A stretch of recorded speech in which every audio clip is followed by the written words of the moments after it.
En ese sentido, una firma, abro comillas, los procedimientos y las aplicaciones paradigmáticas son tan necesarios a la ciencia como las leyes y las teorías paradigmáticas. Central que venimos, digamos, indagando, y es cuál es la ontología.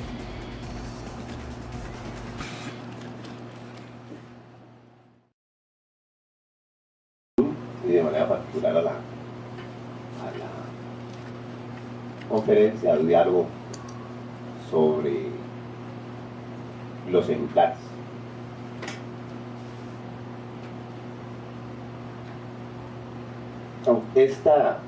Este texto que voy a leer, digamos, por partes, hace parte, como Humberto señalaba ayer, de un proyecto de investigación. Un proyecto de investigación presentado a la universidad que titula El contenido cognoscitivo de la ciencia en la obra de Thomas Kuhn. Hemos venido, tanto con estudiantes de pregrado y posgrado, examinando ese problema de la localización del contenido cognoscitivo de la ciencia. Y nos hemos orientado de manera particular, si se quiere, a esos procesos de aprendizaje que están presentes de manera reiterativa en la obra de Thomas Kuhn.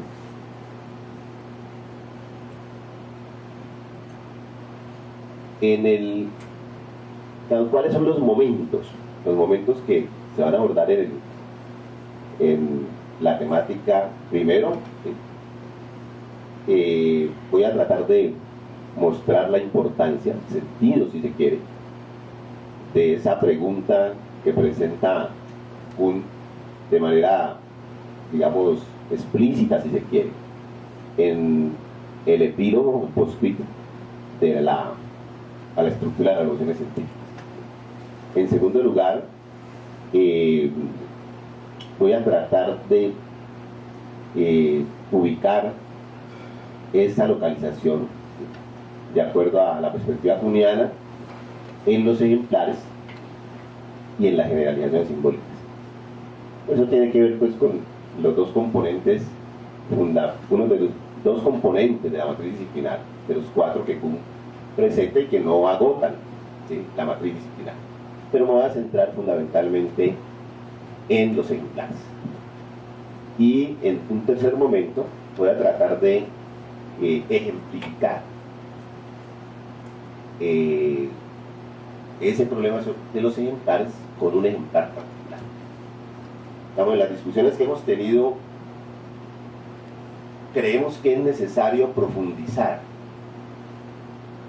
la tesis de Kuhn sobre el contenido cognoscitivo de la ciencia ligado, digamos, de manera particular a los ejemplares de las generalidades simbólicas. De pronto, Humberto y Juan Manuel en el día de ayer insistían realmente en la importancia de los ejemplares. Digamos, en Kuhn creo que se precisan los ejemplares como elementos de la matriz disciplinar, pero de manera particular es necesario abordar de manera sistemática la naturaleza de los ejemplares particulares. Por ejemplo, él cita el péndulo, el puente de Wheatstone, cita el plano inclinado, etc. En el proceso investigativo creemos que es necesario, digamos, examinar la naturaleza, digamos, de esos ejemplares, no solamente desde el punto de vista digamos, general, semántico, sino ver, digamos, qué sentido tiene pensar los ejemplares desde el punto de vista ontológico. Entonces, un poco la aproximación que voy a presentar en algunos apartados tiene que ver con, digamos, qué sentido tiene, ¿sí?, un ejemplar como el péndulo desde perspectivas ontológicas, ¿sí?, y no solamente, digamos, semánticas y epistémicas.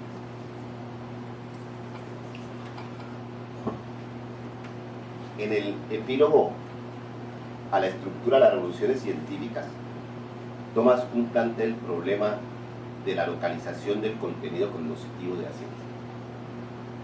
Para Kuhn esta cuestión es fundamental en la comprensión de la asimilación y funcionamiento de la ciencia y determinante en el proceso de formación en una comunidad científica. Aunque Kuhn no presenta esta cuestión en forma interrogativa, podemos expresarla de la siguiente manera: ¿dónde está localizado el contenido cognoscitivo de la ciencia? Este problema y la solución los presenta Kuhn en el contexto de la crítica a la concepción clásica de la filosofía de la ciencia, la concepción pues heredada de la filosofía de la ciencia, la cual considera, entre otras características, la ciencia como un conjunto de teorías, de enunciados, cuyas relaciones lógicas son relaciones de deducibilidad y la existencia de reglas que señalan cómo debe practicarse la ciencia. Sin embargo, la clarificación, más que su respuesta, no aparece precisada distintamente en los textos kuhnianos. ¿Qué se entiende por contenido cognoscitivo? ¿En qué marco se debe examinar la noción de localización? Este texto avanza en el examen de la localización del contenido cognoscitivo de la ciencia, la pregunta relativa a la localización, la solución que presenta Kuhn y algunas consecuencias que podrían desprenderse en la perspectiva de los problemas epistemológicos de la ciencia, al mirar, si se quiere, intuitivamente la cuestión y la clarificación que habría que realizar de algunos aspectos relacionados con la naturaleza de la pregunta y el desarrollo específico de la solución. Nos afirmamos en la idea de que necesitamos profundizar y desarrollar muchos de los problemas planteados en la obra de Thomas Kuhn. Algunos filósofos de la ciencia, matriculados en otras orillas de la reflexión filosófica, ¿sí?, metateórica, ¿sí?, han afirmado que la reconstrucción historicista de la ciencia parece haber dado todo lo que podría dar y ha desembocado en la adversión a cualquier teorización sistemática. A mí me parece que tiene sentido. Mulíes tiene un texto muy bello que en una ocasión hablamos con Juan Manuel, es el de la metaciencia como arte. Y la metaciencia como arte señala algo, digamos, importante, y es cómo el criterio para diferenciar entre una metateoría y otra no es el criterio de verdad. De pronto una puede ser más válidas que otra, ¿sí?, pero son representaciones. Y él coloca un ejemplo que me parece bellísimo, hablando un poco de Rulfo. Entonces él dice que la representación que tiene Rulfo de México puede ser distinta para la representación de Octavio Paz o la de Diego Rivera, pero son distintas representaciones, ¿sí?, de México. Que el criterio no es el criterio, digamos, de decir que una es verdadera y la otra no. Entonces, en relación a las diferentes metateorías, me parece que en Kuhn, ¿sí?, la metateoría kuhniana, historicista, tiene una serie de elementos que pueden, digamos, explorarse, examinarse, y que hay que hacerlo de manera más detallada. En la línea de la preocupación de la localización del contenido cognoscitivo de la ciencia, podemos elaborar una serie de preguntas que fundamentalmente se articulan en la preocupación de ver que hay diversidad de problemas que se presentan y que desde el punto de vista epistémico, desde el punto de vista del aprendizaje, son, digamos, determinantes. ¿Qué es el conocimiento tácito?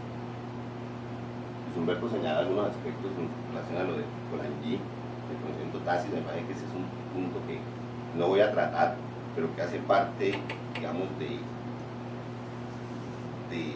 el arsenal, si se quiere, conceptual que aparece explícito en la postdata. ¿Por qué es importante el estudio del conocimiento tácito? ¿Cómo la analogía en la solución de problemas puede ser explicada en términos de los mecanismos neurocerebrales? ¿Cómo podría la inteligencia artificial contribuir a decodificar el funcionamiento tácito de los expertos? ¿Qué papel cumplen las teorías en el proceso de aprendizaje de una ciencia?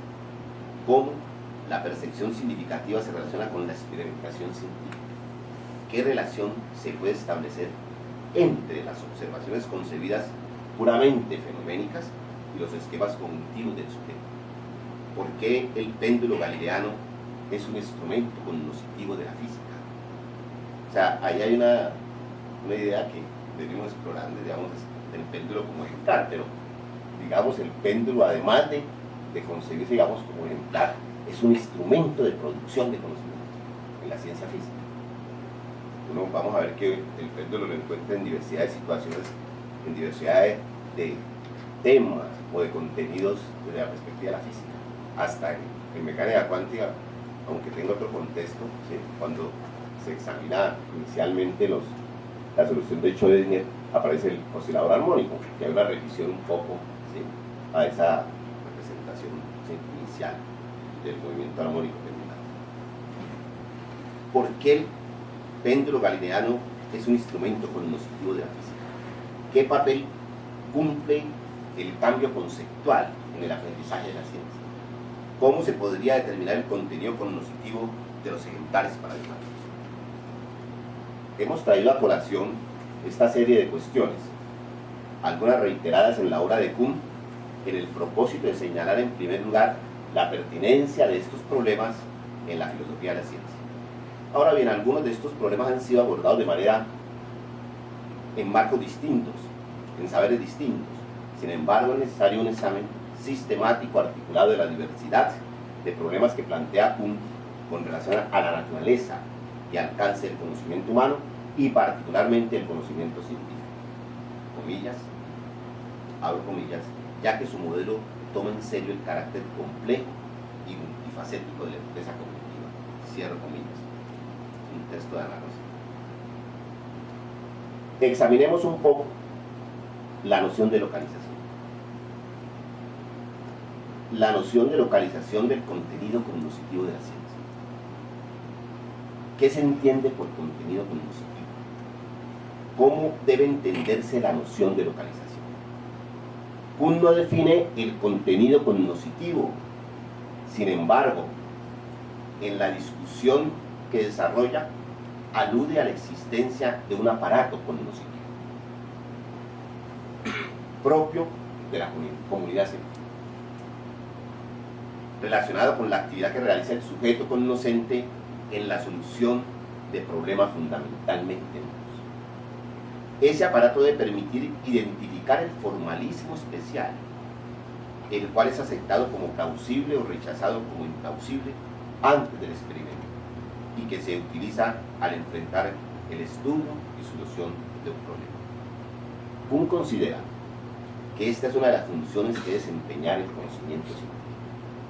El aparato cognoscitivo puede ser entendido como un instrumento para conocer, con el cual el sujeto identifica los formalismos apropiados en la solución de problemas.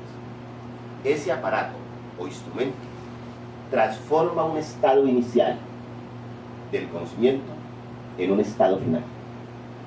En tanto, en la solución de un problema, por ejemplo, se parte del planteamiento del lenguaje natural y por medio del aparato cognoscitivo se transforma el enunciado del problema en una forma simbólica. Me refiero fundamentalmente pues al trabajo que se hace en física, ¿sí? Y lo hago por relaciones muy personales, un poco por la historia personal, por la formación de física, para posteriormente darle una solución. La función de transformar es propia del aparato cognoscitivo. Aparato cognoscitivo que dispone una comunidad científica. No solamente debe entenderse como un depósito de conocimiento, de conceptos, leyes, teorías, métodos, sino fundamentalmente como un instrumento que transforma una materia prima, conocimiento, en un producto conocido. En el mismo contexto de la discusión, Kuhn nos habla de la operación cognoscitiva del grupo, o sea, el aparato cognoscitivo. Entonces habla también de la operación cognoscitiva del grupo, que refuerza la función que realiza el aparato cognoscitivo, pues a través de él se realizan operaciones de transformación. Alude esa noción a la actividad del sujeto que se enfrenta en la tarea de desentrañar enigmas.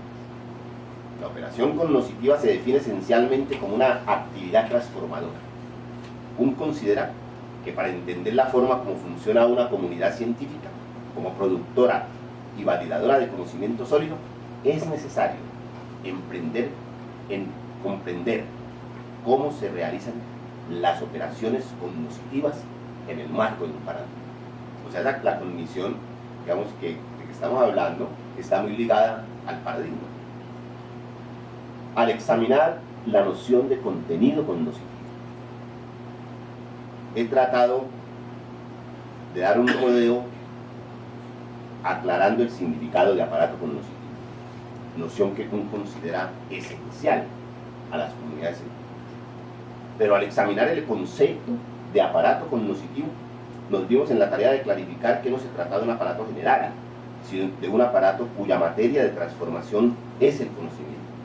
En otros términos, hemos tratado de generar alguna luz, quizá, sobre la cualidad cognoscente de dicho aparato. Estas indagaciones contribuyen en parte a la clarificación de la noción de contenido cognoscitivo. En una primera aproximación, diferenciamos el contenido cognoscitivo de la noción de contenido empírico. O sea, digamos, inicialmente nos aproximamos a la noción de contenido cognitivo diferenciándolo del contenido empírico. Kuhn, en sus reflexiones, insiste en la consideración de cómo el contenido empírico debe ingresar en las formalizaciones de la ciencia. Esta noción remite a lo fáctico, a lo correspondiente o ajustado a la experiencia. En la ciencia natural empírica, el trabajo de investigación fáctica de los hechos es una parte fundamental en la comprensión del desarrollo científico y está estrechamente ligado a la construcción de la teoría de un paradigma. Pues la asimilación de un hecho nuevo exige un ajuste, abro comillas, más que aditivo de la teoría, cierro comillas. Pues sin esa reestructuración, ese hecho nuevo no se considera científico. Más aún, los procesos fácticos considerados novedosos necesitan para un análisis de una conceptualización y vocabulario nuevo. En ese sentido, Kuhn afirma, abro comillas, los procedimientos y las aplicaciones paradigmáticas son tan necesarios a la ciencia como las leyes y las teorías paradigmáticas y tienen los mismos efectos en que inevitablemente restringen el campo fenoménico accesible a la investigación científica en cualquier momento dado, ¿cierto? Ahora bien, volvamos a la pregunta, ¿qué se entiende por contenido cognoscitivo? Al comienzo de estas reflexiones señalábamos la importancia de esa pregunta en el pensamiento kuhniano, en una conceptualización de los procesos del conocimiento científico. En el afán de clarificación de esa pregunta hemos indagado en nociones relacionadas con dicha cuestión con la intención de contribuir al trabajo de clarificación de la pregunta. En las últimas líneas relacionamos el contenido cognoscitivo con el contenido empírico, ¿sí? Y lo diferenciamos, señalando algunas características de la noción de contenido empírico. Pero el contenido cognoscitivo remite a un aparato conceptual, pues la cognición en términos generales se refiere a los procesos, si se quiere, mentales, tales como un aprendizaje, la adquisición de conceptos, aprendizaje proposicional, la resolución de problemas significativos, el pensamiento, el juicio, entre otros. En la ciencia natural, además del elemento fáctico señalamos arriba, se encuentra relacionado con los procesos cognitivos. La noción de contenido cognitivo de la ciencia planteada por Kuhn indica que en la ciencia existe una serie de elementos que, una vez aprendidos por el sujeto, le permiten continuar aprendiendo. O sea, esa es un poco la idea que aparece en Kuhn. O sea, es un contenido en el marco de digamos, de la ciencia, que una vez asimilado le permite continuar aprendiendo. Por eso los ejemplares paradigmáticos aparecen como elementos de ese contenido cognoscitivo, toda vez que en la medida en que los sujetos en la comunidad científica aprenden, asimilan los ejemplares, esos ejemplares permiten continuar el proceso de aprendizaje, o sea, son instrumentos, ¿sí?, de pensamiento. Ahora bien, ¿dónde está localizado el contenido?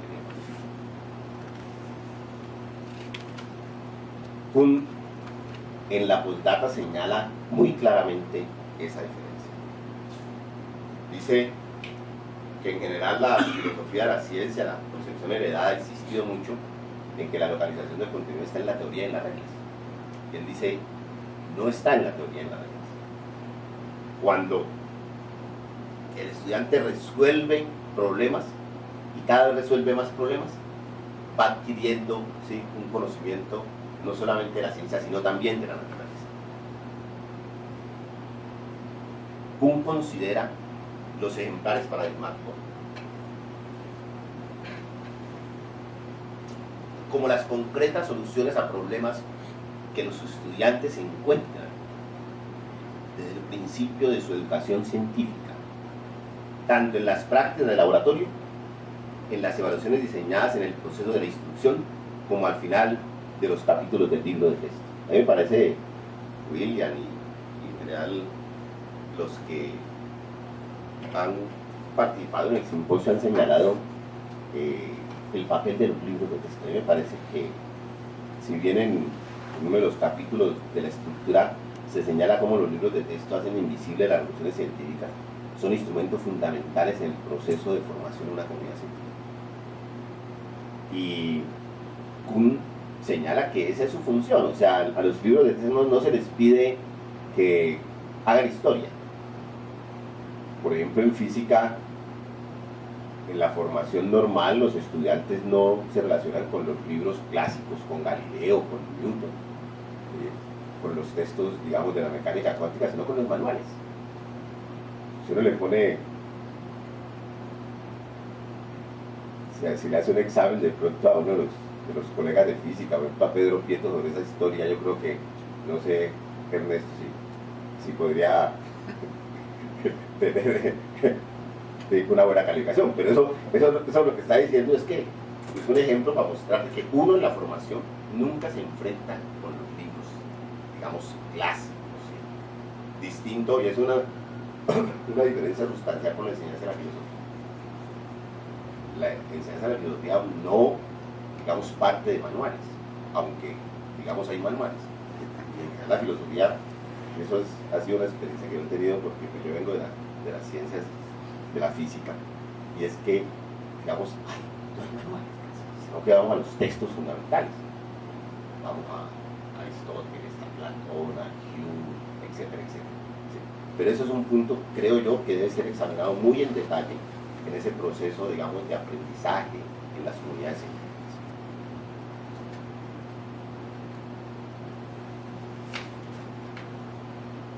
En el proceso formativo, el estudiante de un campo específico de la ciencia aprende los mismos ejemplares. Problemas tales como el plano inclinado, el péndulo, las órbitas keplerianas, instrumentos como el vernier, el calorímetro, el puente de Wheeler, hacen todos estos elementos, ¿sí?, teóricos y prácticos, ¿sí?, un uso cotidiano en las prácticas del aprendizaje de lo físico. Sin embargo, la especialización en un campo específico, verbigracia a la física, hace que los profesionales se vayan diferenciando respecto de las aplicaciones particulares. Me parece que es un punto central, ¿sí?, en ese proceso de la especialización en las comunidades científicas. Por ejemplo, los físicos que trabajan en materia condensada consideran la mecánica cuántica como herramienta básica.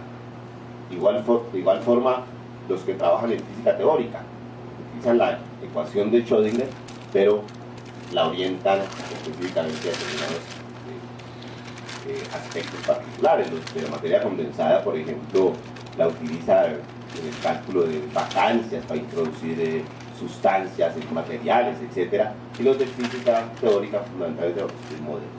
La ecuación de Schrödinger es aceptada tanto por los físicos que trabajan en materia condensada como física teórica. Sin embargo, son sus aplicaciones las que los diferencian. O sea, ahí hay una cosa interesante, y es que, digamos, el uso de la generación simbólica no define específicamente una determinada comunidad. La comunidad, digamos, de los que trabajan en física de materia condensada, ¿sí?, utilizan, digamos, esa generación simbólica los mismos los físicos teóricos, pero hay una diferencia sustancial en eso.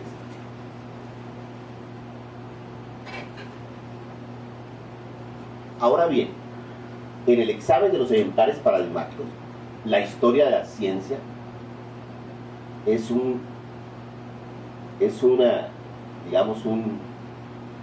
elemento fundamental, ¿sí?, para examinar el sentido y naturaleza de los ejemplares paradigmáticos.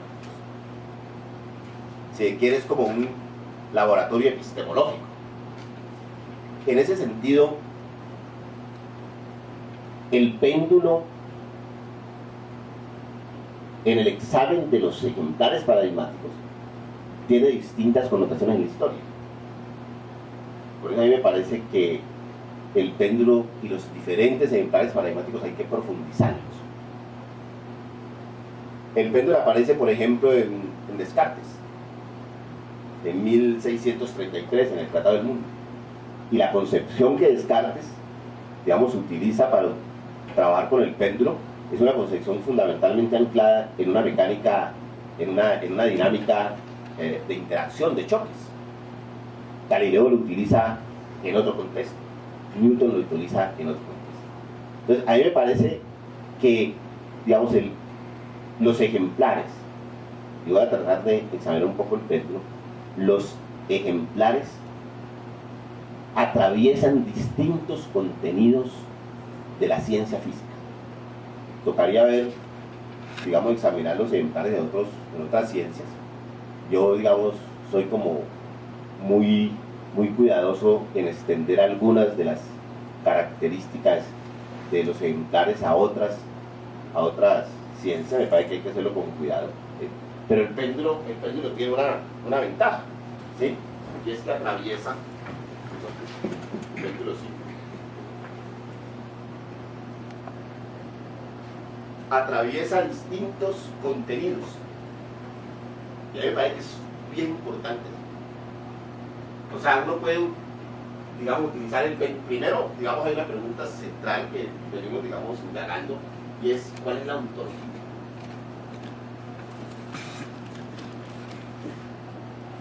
¿Cuál es la ontología de ese ejemplar? O si se quiere, ¿cuál es la ontología de los ejemplares? Este es un objeto,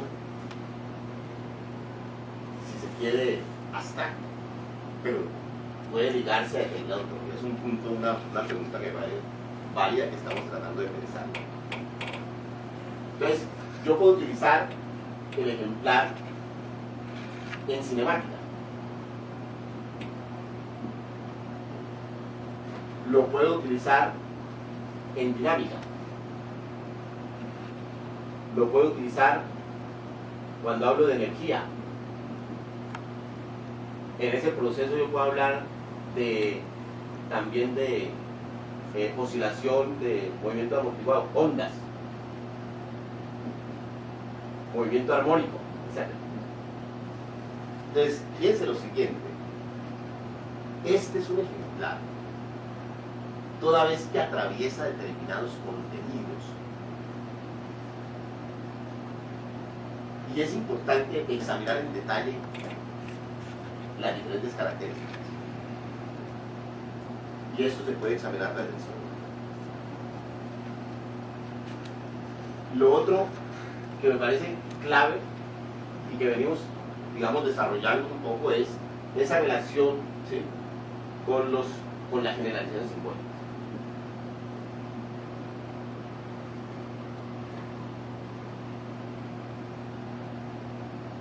Y ligar las generalizaciones simbólicas, ¿sí?, las generalizaciones simbólicas y los ejemplares, cómo se establece la relación entre generalizaciones simbólicas y ejemplares. Kuhn trae a colación varios ejemplos donde muestra de que si yo tengo un péndulo simple, la ecuación diferencial es distinta a si tengo un péndulo compuesto. Y en relación a las generalizaciones hemos examinado algo que es fundamental, y es lo que tiene que ver con la plurivalencia matemática en la física, que tiene que ver con la generalización simbólica. Y es que yo puedo tener una ecuación diferencial o una ecuación que me dé cuenta de diferentes situaciones físicas. Por ejemplo,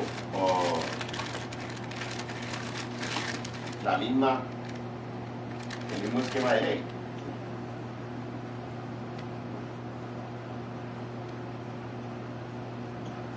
Esta ecuación diferencial yo la puedo aplicar en diferentes situaciones, ¿sí? Y me da determinadas condiciones específicas. O puedo tener la ecuación diferencial ligada, ¿sí?, a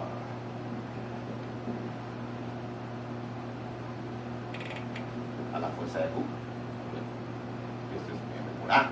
Entonces, hemos venido, digamos, pensando esa relación entre las generalidades simbólicas, los ejemplares, ¿sí?, y por un lado la plurivalencia matemática en la física. Y el otro concepto, ¿sí?, que es importante, el de la plurivalencia, no solamente el polimorfismo representacional, es decir, yo puedo representar un concepto de diferentes maneras, ligado tanto con ejemplares como con las generalizaciones simbólicas.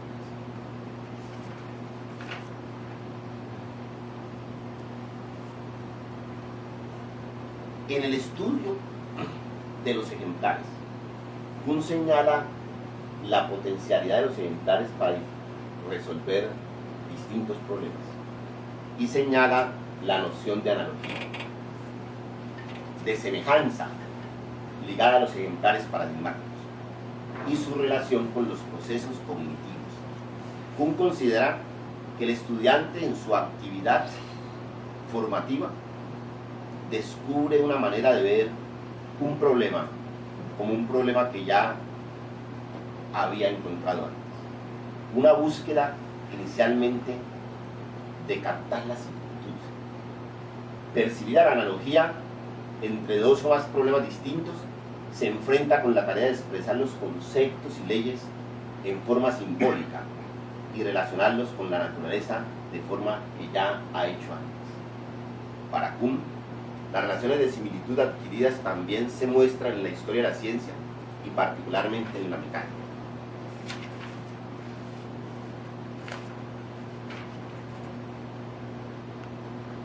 Este aspecto de la analogía y la semejanza se puede examinar en el trabajo de Bernoulli, por ejemplo, o de Huygens en relación al péndulo, que aparece reseñado en la estructura.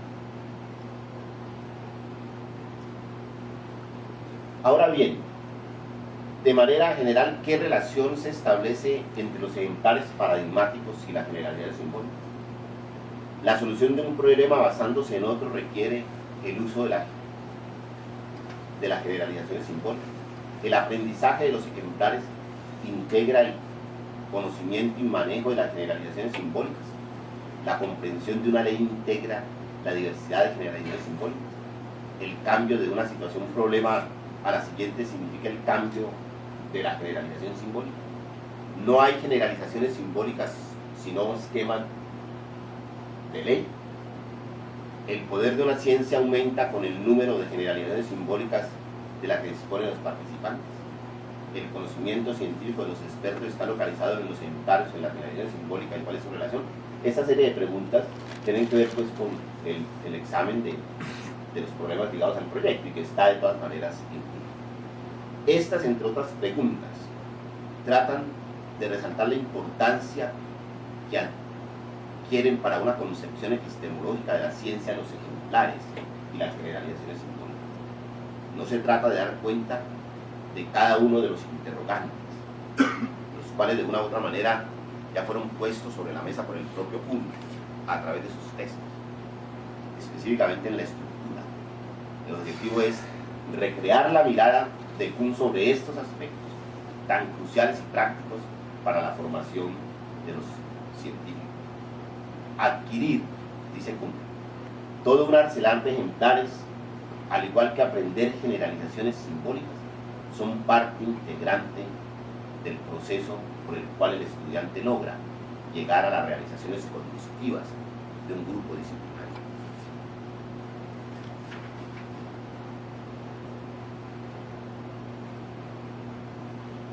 Bueno, un ejemplo que trae aquí, que ya Juan Manuel particularmente lo ha señalado, es la segunda ley de Newton, ¿sí? Y cómo, pues, la segunda ley de Newton aparece como un esquema de ley, ¿sí? Es un potencial que en los casos particulares se desarrolla. Ahí hay un punto de pronto de discusión, y es el papel de la tercera ley. La tercera ley es determinante de esa concepción mecánica, porque la tercera ley lo que nos está diciendo es que las fuerzas se producen por la interacción de otros cuerpos, que si se quiere hace alusión a la primera, en tanto la primera es una consideración ideal. Uno no puede aislar los cuerpos del entorno físico, pero lo otro es que la negación de la ley de la inercia nos posibilita la comprensión del mundo real. Eso, digamos, es bien importante. ¿La negación o la afirmación? La negación la negación de la primera nos lleva al mundo real. ¿Qué significa eso? La primera dice: todo cuerpo en un estado de reposo, de movimiento rectilíneo, se mantiene en ese estado si no actúan fuerzas. Si se niega, es ideal, si se niega ese sistema de reposo o movimiento rectilíneo uniforme, tenemos el mundo real, es el mundo de la interacción de fuerzas. Ese es el sentido, digamos, de la negación de la ley de inercia. Todo dice: llevo la primera ley como I y me lleva al mundo real. Este es un mundo en el cual el reposo y el movimiento rectilíneo uniforme se consideran sin acción de cuerpo. Entonces, por eso, cuando un poco más, tengo aquí el sol, si esta partícula no sigue un movimiento rectilíneo uniforme, debe existir algo que esté variando ese estado. Y si está variando el estado, entonces debe existir una fuerza. Y ese es el proyecto newtoniano. El movimiento circular.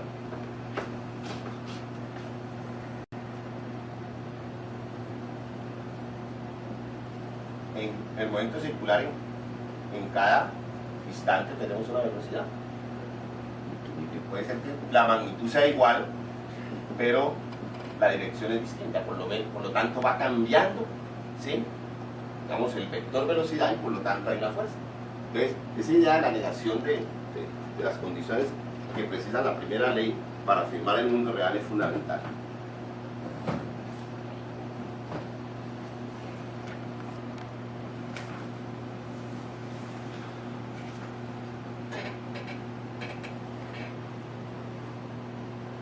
Yo quiero señalar un trabajo de Ray, de Frederick Ray, no sé de pronto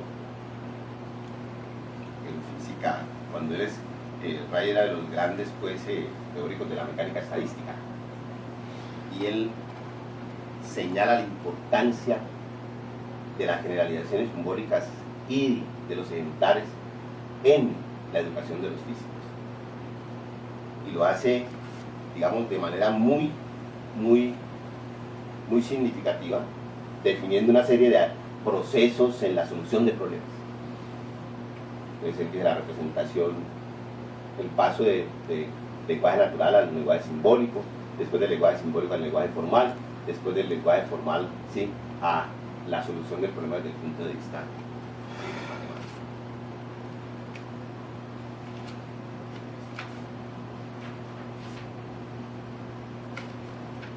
Finalmente, quiero concluir con esta afirmación.